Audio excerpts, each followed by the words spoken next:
प्रेरणा स्त्रोत कुंडलपुर दमोह के निकट ग्राम चौपरा चौबीसा में विराजमान 13वीं शताब्दी की 14 फुट ऊंची श्री 1008 शांतिनाथ भगवान की अतिशयकारी प्रतिमा जी के दर्शनार्थ अवश्य पधारें।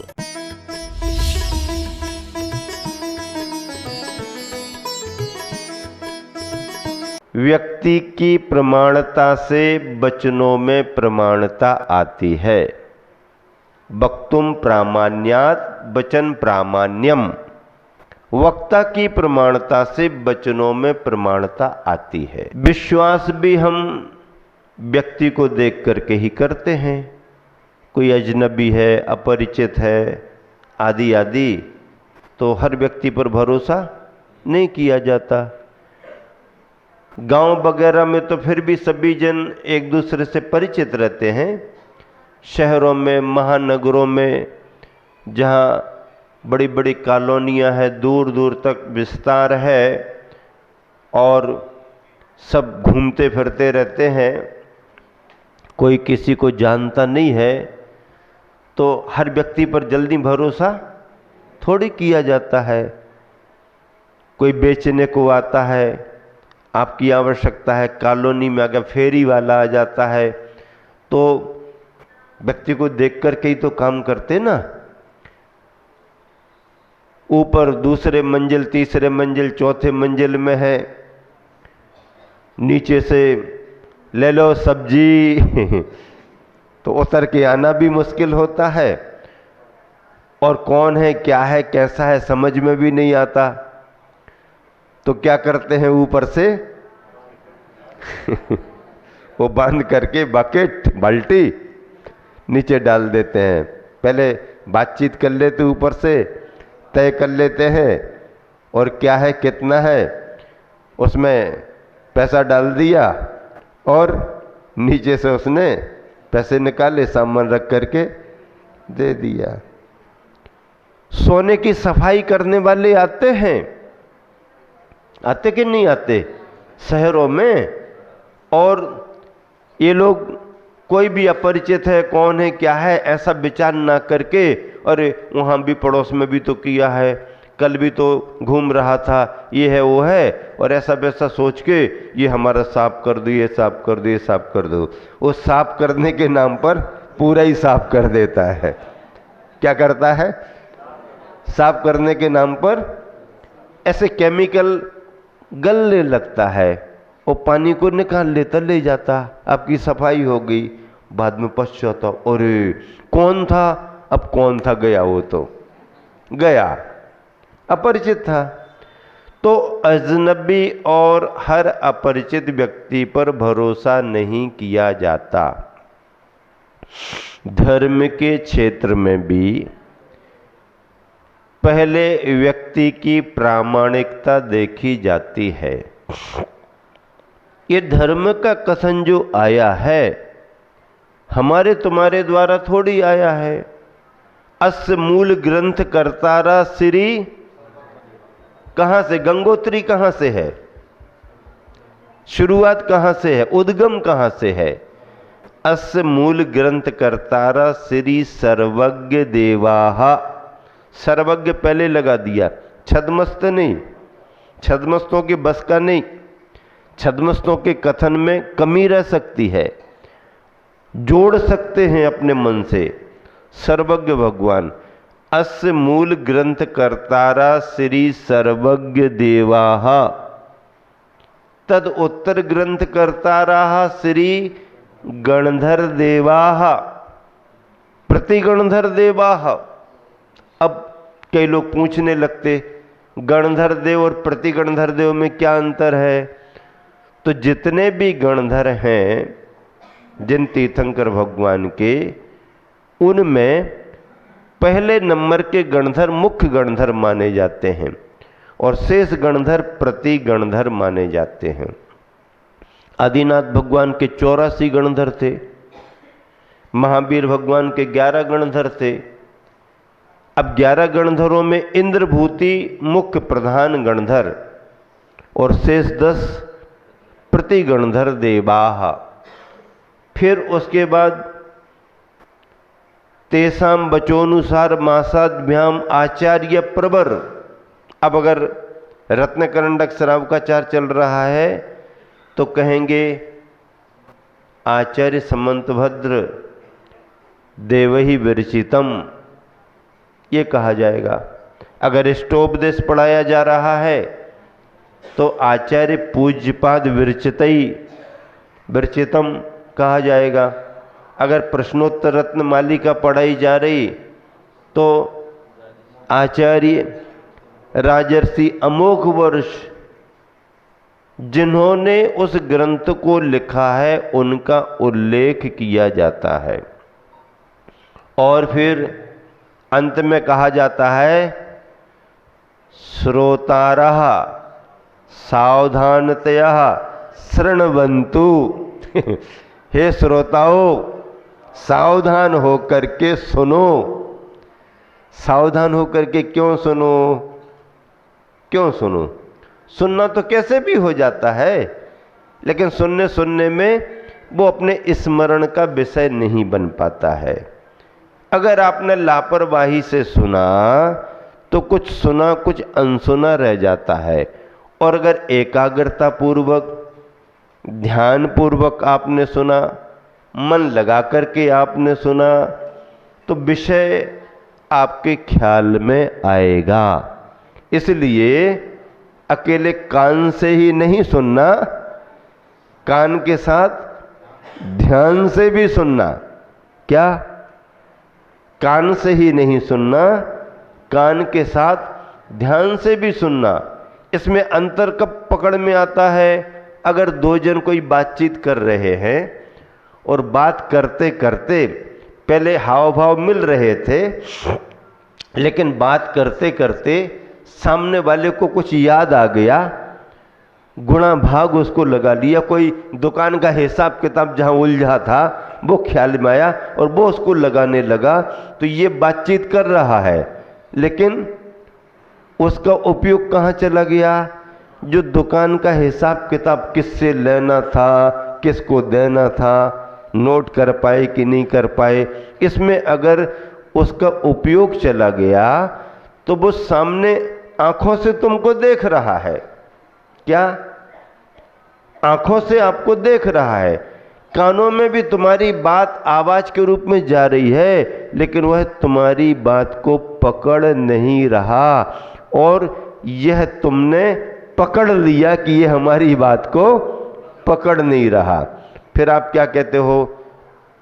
सुन रहे कि नहीं सुन रहे? क्या कहते हो? क्या कहते हो? सुन रहे कि नहीं सुन रहे? फिर वो हाँ हाँ हाँ, अच्छा क्या कहा तुमने? इसका मतलब उसका उपयोग कहीं चला गया था। कान में आवाज तो जा रही थी लेकिन विषय को पकड़ नहीं रहा था। इसलिए हम लोग क्या कहते हैं? कान से ही नहीं ध्यान से भी सुनो।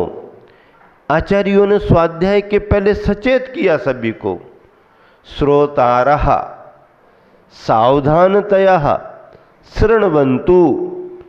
श्रोताओं, सावधान होकर के सुनो। सावधान का अर्थ क्या होता? सावधान का अर्थ क्या होता? चुस्त दुरुस्त हो जाओ। और विश्राम का अर्थ क्या होता? स्कूल में सावधान विश्राम कराया जाता ना, जहां उन्होंने सावधान कहा आप एकदम बिल्कुल चुस्त हो जाते, और जहां उन्होंने विश्राम कहा ढीले ढाले हो जाते। तो सावधानतया शृण्वन्तु, सावधान होकर एकाग्रता से सुनो। रत्नत्रय को धर्म किसने कहा? रत्नत्रय को धर्म किसने कहा? धर्मेश्वरा, धर्म के ईश्वर ने कहा। किसने कहा? धर्म के ईश्वर ने कहा। जो धर्म के स्वामी थे उन्होंने कहा। अभी हम धर्म के स्वामी नहीं हैं, हम और आप धर्म के पालक हैं, धर्म का पालन करने वाले हैं। धर्म के स्वामी अभी हम नहीं बने, धर्म के अधिपति नहीं है, धर्म के ईश्वर नहीं है। धर्म के ईश्वर कौन होते हैं? जिन्होंने केवल ज्ञान प्राप्त कर लिया, जो अरहंत बन गए, जो परमात्मा बने। परमात्मा धर्म के स्वामी, धर्म के ईश्वर माने जाते हैं। और हम सब छद्मस्त, जिन्होंने अभी केवल ज्ञान नहीं पाया, जो अभी 8 कर्मों से सहित हैं, ऐसे सभी छद्मस्त धर्म के ईश्वर नहीं माने जाते, धर्म के पालक, धर्म का पालन करने वाले माने जाते हैं। तो ये एक कथन धर्मेश्वराः विदुः, विदु यानी कहा धर्म के ईश्वर ने।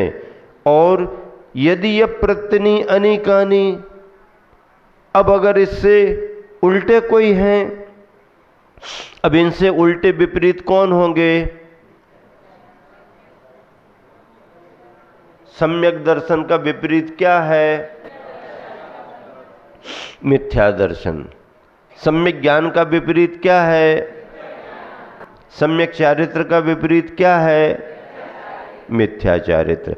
अगर रत्नत्रय से उल्टे हैं तो ये क्या हो जाएंगे? भवंती भव पद्धति। भव पद्धति संसार की परंपरा को बढ़ाने वाले हो जाएंगे। रत्नत्रय संसार की परंपरा को घटाने वाला होता है, और मिथ्या दर्शन, मिथ्या ज्ञान, मिथ्या चारित्र ये क्या होते हैं? संसार की परंपरा को बढ़ाने वाले होते। संसार की परंपरा क्या कहलाती? संसार में जन्म होना संसार की परंपरा है। बार बार ये जीव 4 गतियों में जन्म लेगा, और जब जन्म लेगा तो क्या होगा? जन्म होगा तो क्या होगा? क्या होगा? अजर क्या आएगा? किसी का भी जन्म हुआ हो तो आगे उसका रिजल्ट क्या है? क्या है उसका आखिरी समापन? क्या है? जन्म लेने वाले का मरण होगा, क्योंकि जीव आयु कर्म को लेकर के आता है, और आयु कर्म पूरा होने पर उसे पर्याय बदलना पड़ती है, दूसरी गतियों में जाना पड़ता है। जन्म के साथ मरण लगा हुआ है। देवों की तो बहुत लंबी आयु होती है, उन्हें तो अमर कहा जाता है। अरे अमर कहा गया है देवों को, वो केवल इसलिए कि सागरों पर्यंत आयु रहती है, लेकिन उनकी आयु की भी सीमा है। 33 सागर से ज़्यादा कोई भी इंद्र, अहमेंद्र स्वर्ग में टिक नहीं सकता। नरकों में भी 33 सागर से ज़्यादा आयु नहीं है। नारकी को वहाँ से निकल के कहीं और जाना ही पड़ेगा। मिथ्या दर्शन, मिथ्या ज्ञान, मिथ्या चारित्र अधर्म है, जो संसार की परंपरा को बढ़ाता है। दोहा देखो, नीचे ही लिखा है श्लोक के, उसे पढ़ें एक साथ मिल करके। सदृष्टिषु ज्ञानवृत धर्म कहा धर्मेश, मिथ्यात्रय संसार पथ देते दुख क्लेश। गुरुवर आचर्षि ने पद्यानुवाद किया है, निकालो। बहुत अच्छा पद्यानुवाद है। 98वां प्रश्न है, 98, 98वां ऊपर है, 3रे नंबर का। एक साथ मिलकर के पढ़ें सभी जन। समदर्शन अबोध चरित में धर्म रहा यह ज्ञात रहे, इस विद करुणा कर हम पर वे धर्म नाथ जिन नाथ कहें, किंतु धर्म से मिथ्या दर्शन आदिक बे विपरीत रहे, भव पद्धति है भव दुख के ही निस दिन गाते गीत रहे। समदर्शन और बोध, सम्यक दर्शन और बोध यानी सम्यक ज्ञान, चरित्रमय यानी सम्यक चारित्र, धर्म रहा यह ज्ञात रहे, यह सभी को जानकारी हो कि रत्नत्रय ही धर्म है। ये हमारी पक्की अवधारणा बनना चाहिए। धर्म अगर है तो रत्नत्रय ही धर्म है। देखो वैसे तो धर्म की परिभाषाएं कई प्रकार की बनी हैं, परिभाषाओं में अंतर हो सकता है, लेकिन परिभाषाओं के भाव में अंतर नहीं है। आचार्य कार्तिकेय महाराज ने कार्तिकेय ग्रंथ में धर्म की 4 परिभाषाएं बताई। कितनी परिभाषा बताई? 4 परिभाषा। बत्तु सहाबो धम्मो, वस्तु का जो स्वभाव है वो धर्म है। पानी का स्वभाव शीतलता है, अग्नि का स्वभाव उष्णता है। अग्नि किसी भी अवस्था में रहेगी वह गर्म ही मिलेगी, और पानी किसी भी अवस्था में रहेगा वह अपने शीतलता के स्वभाव को बना करके रखेगा। आपको हमारा जी पानी गर्म कर दिया जाता है तो वो तो गर्म हो जाता है। हाँ, आप अग्नि के संस्कार से पानी गर्म कर दो, पानी गर्म हो जाएगा, आपके हाथ में जलन होने लगेगी, लेकिन वह खौलता हुआ उबलता हुआ पानी भी जिस अग्नि ने उसे गर्म किया है, वह उबलता हुआ पानी भी उस अग्नि को बुझाने की क्षमता रखता है। गर्म हो गया, लेकिन उसके बाद भी उसके अंदर बुझाने की क्षमता, ये स्वभाव माने जाते हैं। बत्थु स्वभावो धम्मो, जीव चाहे नरक में हो, चाहे निगोद में हो, चाहे एकेंद्रियों में हो, चाहे विकलत्रियों में हो, चाहे सिद्ध भगवान बन गया हो, चाहे अरहंत अवस्था में हो, चारों गतियों में हो, सम्यक दृष्टि हो, मिथ्या दृष्टि हो, भव्य हो, अभव्य हो, जो जिस अवस्था में है, अवस्थाएं बदलती रहती हैं, अपने स्वभाव को छोड़ता नहीं है।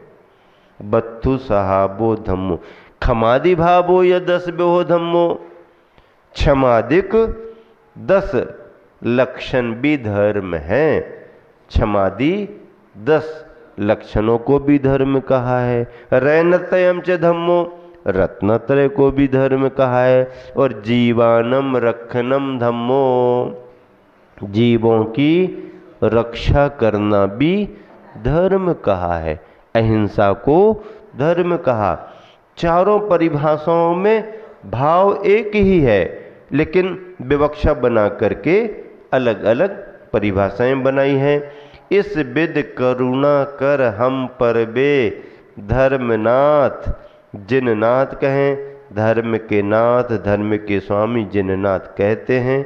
करुणा करके कहते हैं कि रत्नत्रय धर्म है, किंतु धर्म से मिथ्या दर्शन आदिक वे विपरीत रहे।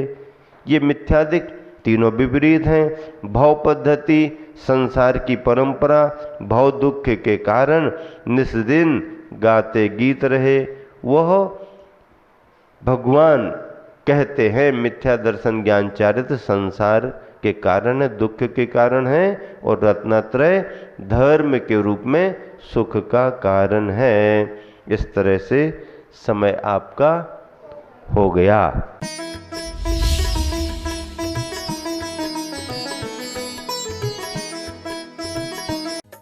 प्रेरणा स्रोत कुंडलपुर दमोह के निकट ग्राम चौपरा चौबीसा में विराजमान 13वीं शताब्दी की 14 फुट ऊंची श्री 1008 शांतिनाथ भगवान की अतिशयकारी प्रतिमा जी के दर्शनार्थ